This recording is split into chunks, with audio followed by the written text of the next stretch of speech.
Prenez vos Bibles dans Jean 10, versets 14 jusqu'à 16. Jean 10, versets 14 jusqu'à 16.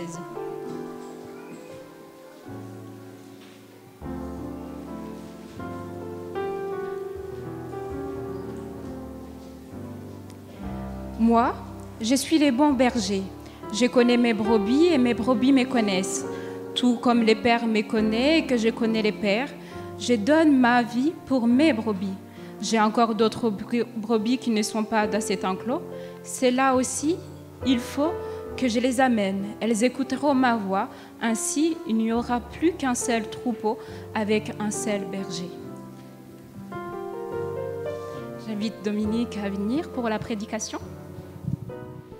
Bonjour à tous, bon sabbat à vous. J'espère que vous avez passé une bonne semaine. Pour beaucoup, c'est les vacances. Pour certains, c'est le travail alors que les autres sont en vacances. Mais quoi qu'il en soit, sachez qu'aujourd'hui, c'est un jour de sabbat et un jour de repos. Tous les vendredis soirs, j'essaie d'appeler ma famille, mes parents, mes sœurs, ma grand-mère. Et à la question « Comment ça va ?»« Oh, c'était une grosse semaine. Hein. » Je dis « Gloire à Dieu, aujourd'hui, c'est sabbat. Heureusement, nous pouvons nous reposer. » Donc reposez-vous aujourd'hui. Reposez-vous dans la paix du Seigneur. Reposez-vous dans sa joie et dans son amour, comme on l'a prié tout à l'heure. Et surtout, reposez-vous dans la méditation de sa parole. Nous allons passer maintenant un temps à réfléchir un petit peu sur ce que Dieu nous invite à faire et sur ce qu'il nous invite à vivre. Et en parlant de vivre, vous voyez quelque chose d'un peu spécial dans cette église. On en a parlé un petit peu déjà. Vous voyez des sortes de schtroumpfs jaunes. Voilà, c'est original, mais pour pas faire comme tout le monde, nous, on préfère être jaunes. Et en fait, effectivement... commence aujourd'hui et pour 2 semaines un événement assez spécial pour cette ville de Lille, pour cette église, c'est la mission Caleb. Alors peut-être que vous ne savez pas tous ce qu'est la mission Caleb, parce que peut-être que vous arrivez ici et que vous découvrez la mission. Eh bien, la mission Caleb, c'est une mission d'évangélisation faite par les jeunes. Nous avons choisi pendant 2 semaines, où ils vont s'atteler à transmettre l'évangile, à transmettre la bonne parole, à transmettre aussi le message du retour de Jésus aux habitants et aux visiteurs de cette ville, par des moyens plus ou moins habituels. Parce que, vous le savez, c'est pas toujours facile de toucher les gens avec nos bonnes vieilles méthodes. Et donc, eux, ils vont s'atteler, bien sûr, à distribuer des livres, des prospectus, mais ils vont aussi faire des animations dans la rue, et des invitations pour des projets qui auront lieu ici. Il y a un grand tableau à l'extérieur qui présente certaines de ces activités, dont notamment un parcours santé dès samedi prochain, des soirées films et débats, un grand concert, et puis aussi d'autres activités à venir dans les mois prochains. Donc, tous ces événements sont pas pour nous seuls, mais vraiment pour que le nom de Dieu puisse être élevé dans cette ville, que les gens de l'extérieur puissent entendre parler de Dieu. Alors, pourquoi cette mission ? Tout d'abord parce qu'en tant que chrétiens, tout simplement, et pas seulement en tant qu'adventistes, nous avons une mission, celle que Jésus va transmettre à ses disciples dans Matthieu 28, à partir du verset 19. Vous connaissez cette mission ? C'est quoi ? Allez, faites de toutes les nations des disciples, les baptisant au nom du Père, du Fils et du Saint-Esprit, et enseignez-leur à observer tout ce que je vous ai prescrit. Voici la grande mission du chrétien. Et c'est notre devoir, c'est notre responsabilité de nous y atteler.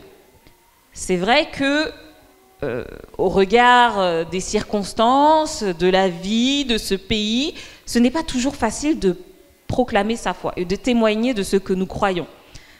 C'est pas toujours évident de transmettre la bonne parole, que ce soit en France, particulièrement dans le Nord. C'est vrai que c'est difficile de témoigner de sa foi. C'est aussi difficile de parler à des gens qui parfois sont incroyants, sont incrédules, n'ont pas envie même d'entendre parler de Jésus.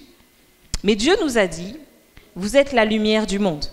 Il a ajouté après, on n'allume pas une lampe pour la mettre sous le boisseau, mais on la met sur le chandelier, afin qu'elle éclaire tous ceux qui sont dans la maison. De même, Dieu n'a pas allumé la lampe de notre foi, il n'a pas suscité en nous le désir de l'aimer, le désir de le connaître et de vivre l'éternité avec lui, pour que nous gardions ça pour nous-mêmes. Mais s'il a suscité cette petite lumière en nous, c'est pour que nous puissions aussi éclairer ceux qui sont autour de nous. Souvenez-vous d'ailleurs de la parabole des talents qu'on peut retrouver dans Matthieu 15, le verset 14 à 30. Alors nous n'allons pas lire parce que c'est un petit peu long, mais dans cette parabole des talents, eh bien, nous avons 3 serviteurs qui ont reçu une somme d'argent, des talents. Mais seulement 2 d'entre eux vont faire fructifier cet argent. Et le 3e, il va tout simplement cacher l'argent jusqu'au retour de son maître, bien profondément dans la terre, et alors il va le lui redonner tel quel. Bien sûr, pour le maître, ce n'était pas suffisant de recevoir exactement la même chose qu'il avait donnée. Pourquoi ?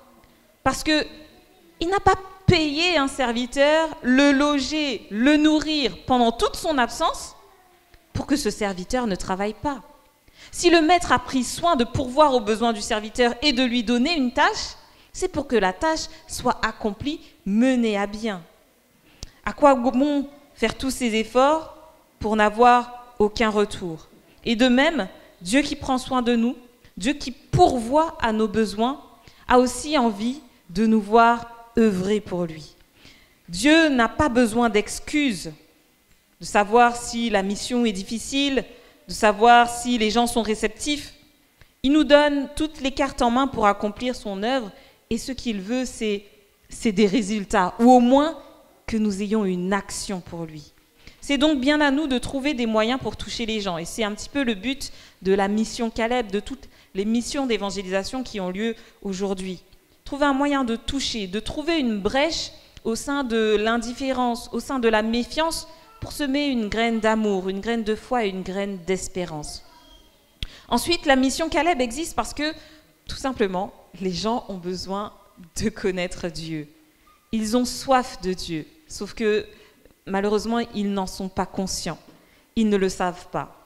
Comme un homme dans le désert qui a soif et qui n'a à sa disposition qu'un peu de lait, il pense pouvoir étancher sa soif en buvant ce lait, mais malgré tout, ce n'est pas satisfaisant.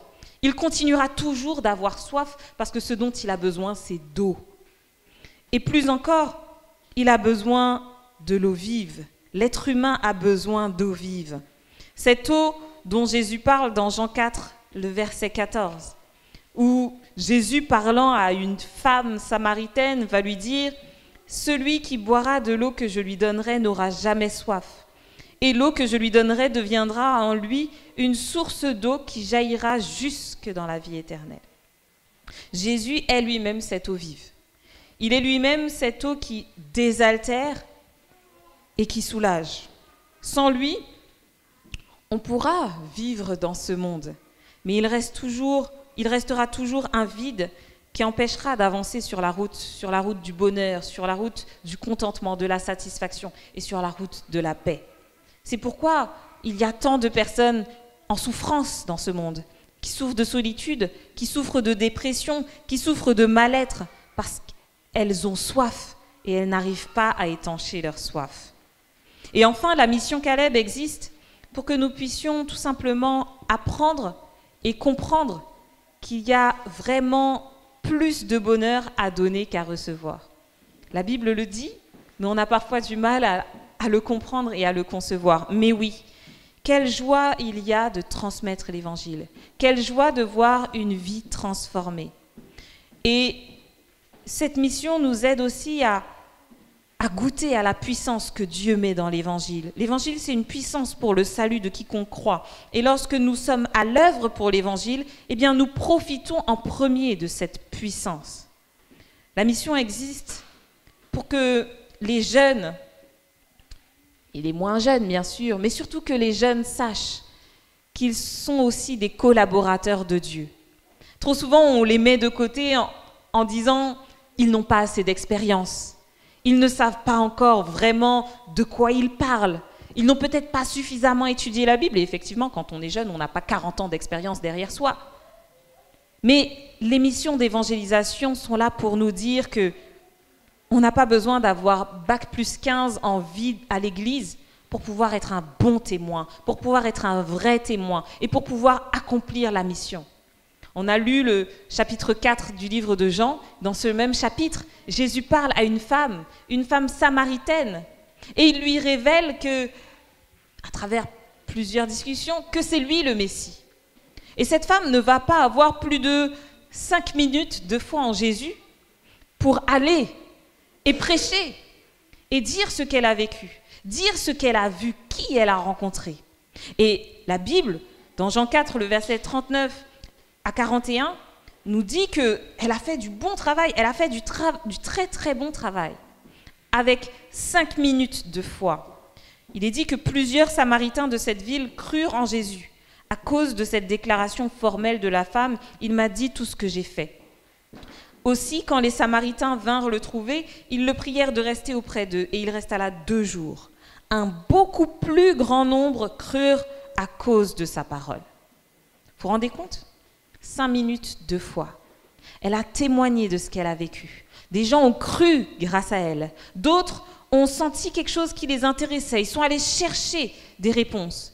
Et alors, un plus grand nombre encore a cru et s'est converti.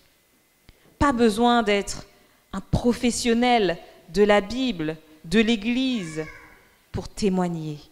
Mais cela est ouvert à tous ceux qui croient.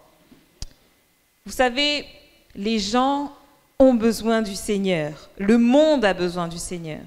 Et ce sont là les paroles d'un chant que j'aime beaucoup. Peut-être vous le connaissez. En anglais, il s'appelle « People Need the Lord ». Et je vous lirai la traduction de ce chant. « Chaque jour, ils passent devant moi. Je peux le voir dans leurs yeux, des gens vides, remplis de soucis. Qui sait où ils vont ? Ils continuent à travers leurs peines privées. Ils vivent d'une peur à l'autre. Le rire couvre leurs cris, que seulement Jésus entend. Les gens ont besoin du Seigneur. À la fin des rêves cassés, il est la porte ouverte. Les gens ont besoin du Seigneur. Quand va-t-on réaliser que les gens ont besoin de lui ? On est appelé à prendre sa lumière dans un monde où le faux semble vrai. Quel prix serait trop cher pour partager la vie avec les perdus ? Par l'amour, nos cœurs peuvent sentir tout le deuil qu'ils portent. Ils doivent entendre les mots de la vie que seulement nous pouvons partager. Les gens ont besoin du Seigneur. À la fin des rêves cassés, c'est lui la porte ouverte. Les gens ont besoin du Seigneur. Quand va-t-on réaliser qu'on doit aussi donner nos vies, car les gens ont besoin de lui ? J'aime beaucoup ce chant. J'aime beaucoup ce chant parce que oui, le monde a besoin de Jésus. Nous en avions besoin. Et nous avons été si heureux de le rencontrer. Comment peut-on oublier si vite le bonheur qu'on a reçu lorsqu'on nous l'a partagé ? À notre tour, Jésus nous invite à partager cette bonne nouvelle, partager le bonheur que nous avons reçu. Vous savez, on dit souvent qu'en France, les gens n'ont pas envie d'entendre l'Évangile, que les gens ont multiples choses à faire et que ça ne les intéresse pas. Mais moi, je suis toujours surprise, notamment dans notre pays qui se veut laïque, mais parfois qui va dans un sens totalement opposé à la vraie laïcité. Je suis toujours surprise de voir que malgré toute la négation de Dieu, le cœur de l'homme tend à vouloir croire en lui. Toujours, toujours et toujours. Pour exemple, quelque chose de récent, vous avez peut-être entendu et vécu le 14 juillet dernier la commémoration des victimes de l'attentat de Nice de l'année dernière. Moi, je l'ai vécu à la radio, puisque j'étais sur la route à cette époque-là, à ce moment. Et 1 an après, on disait que cela fait 1 an que 84 anges sont partis. 84 anges. Pourquoi parler d'anges si on ne croit pas en Dieu ? Alors certains vont dire, non, mais c'est juste une façon de parler. Oui, mais il y a tellement d'images qui appuient cette idée que je me demande vraiment, est-ce que c'est seulement une façon de parler ?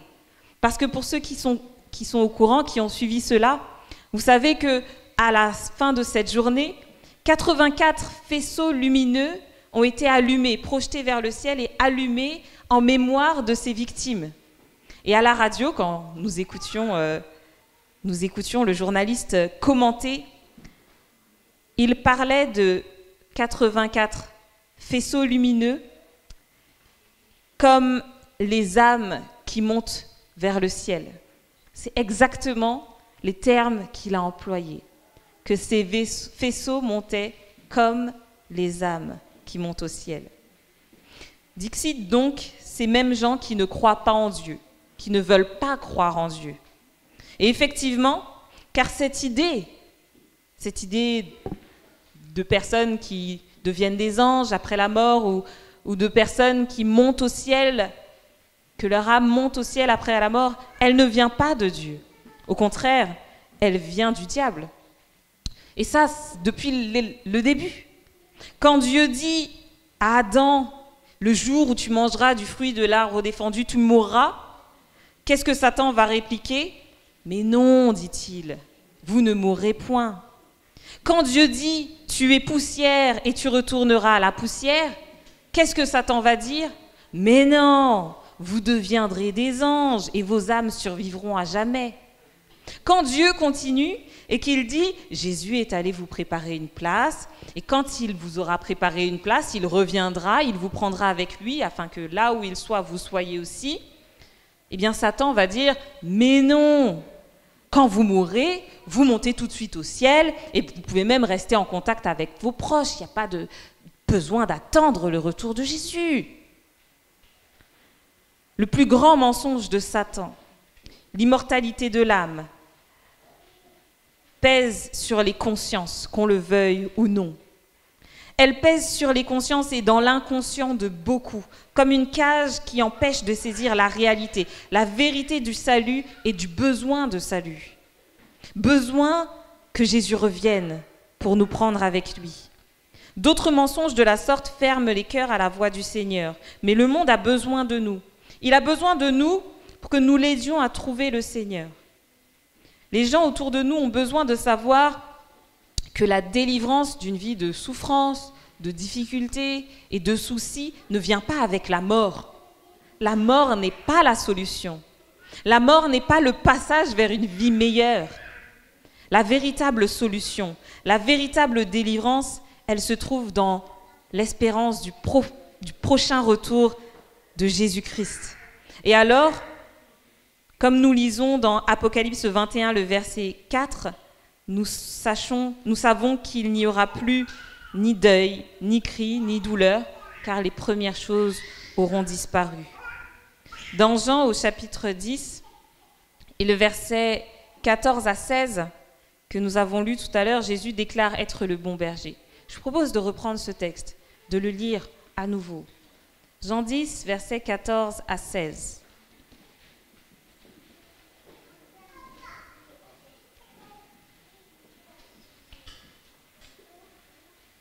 Jésus déclare « Je suis le bon berger. Je connais mes brebis et elles me connaissent. Comme le Père me connaît et comme je connais le Père, et je donne ma vie pour mes brebis. J'ai encore d'autres brebis qui ne sont pas de cette bergerie. Et celles-là, il faut que je les amène. Elles entendront ma voix et il y aura un seul troupeau, un seul berger. » Voilà le projet de Jésus. Voilà son but ultime quand il est venu sur terre et ce qu'il attend pour revenir. Il veut ramener à lui son troupeau dispersé par les loups. Au verset 17, il ajoute qu'il donne sa vie. Et il donne sa vie pour qui ? Bien sûr, il donne sa vie pour ses brebis, pour toutes ses brebis, même celles qui sont égarées.